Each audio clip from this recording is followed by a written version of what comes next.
intro which you've just seen is the intro to the first film which I ever wrote music for, and that is called Return to Bloodfart Lake.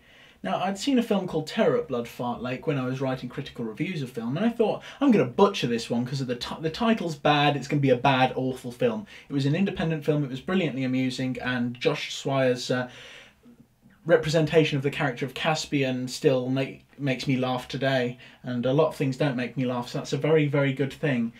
And so I watched this film, and I really, really enjoyed it, and I got in contact with the film's creator and director, writer, and all of that sort of thing, Chris Seaver, and I said, this film that you made is absolutely brilliant, it is gold. And I asked him if he was going to be making any other films, and I found out that he was making a lot of films with his company LBP.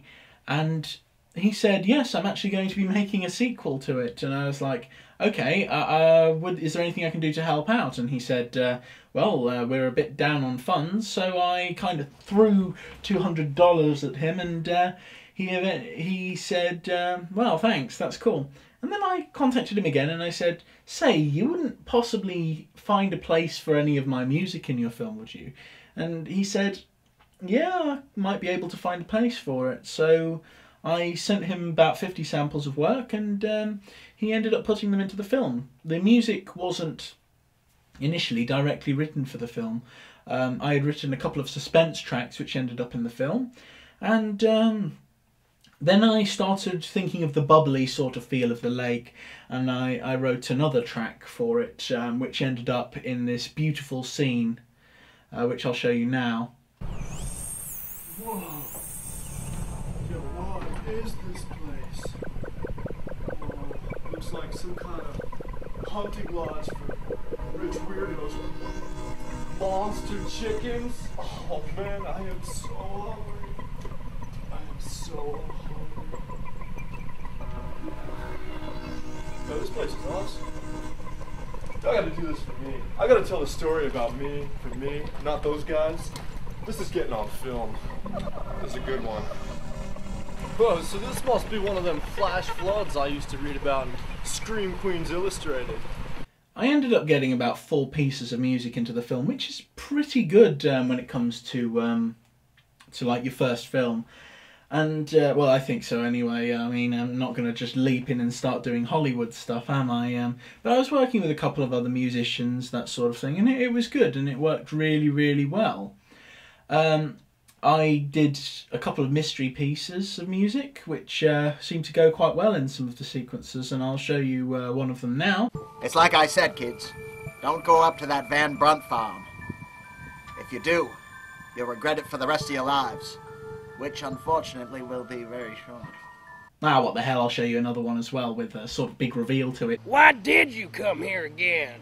Well, I wish the reason I came was about happy times and unicorns and rainbows in the dark and LeVar Burton, but unfortunately it's not. Leo, my brother, Jimmy's back. One of the hardest things which I actually had to do for this was I did a couple of little voice samples because Chris wanted me to basically get some things which were a little bit similar to the whole which is in Friday the 13th. So they wanted something a little bit like that for the bad guy of Jimmy Van Brunt. And then what I did is I recorded myself saying Noir Navimesh and playing that backwards. Jimmy Van Brunt. And then it was just a matter of adding little different sound effects to it and making it sound a little bit better.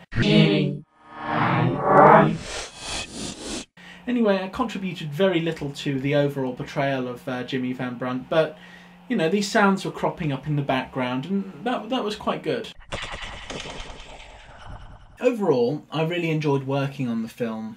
The film was funny. It wasn't quite as good as the initial film, Terror at Bloodfart Lake, but then again, very few things are as good as the original. But, you know, you can't have everything. Overall, I liked the characters. Some of them were insane and weird and annoying, and they just worked really, really well together because Chris likes to throw a real mix in with different things. There are some absolutely beautiful pieces of characterization and work which go into some of the pieces of acting in the film. There are some beautiful lines of dialogue which are thrown in. There are references to loads of films. I mean, if you're a film buff, or if you watch loads of films and you watch Chris Seaver stuff enough, you're like, I get that, I get that, I get that, I get that. It's brilliant because he's just firing them off, you know, like from machine guns and stuff. It's great.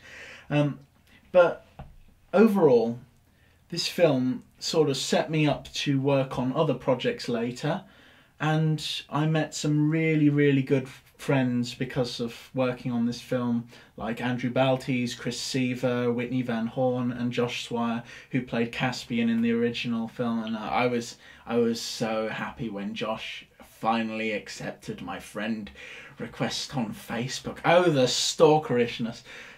So I love you, Josh, if you're seeing this. And yeah, it's really good being involved in the independent film industry, because there's something like love about the industry. People really love to make the films, and they have fun, and they're enjoying doing it. And there's a lot of inside jokes that you start picking up when you watch more of the films, and it's nice to see that people are actually going out there and creating movies and basically spreading their own insanity around the world. And I think that without independent films, I would be a much more unhappy person. And as a musician, I've written music for a lot of independent films now, but this was my first. And as far as first times go, it was good, baby. It was really good. And I enjoyed it. But I didn't like the fact you smoked afterwards.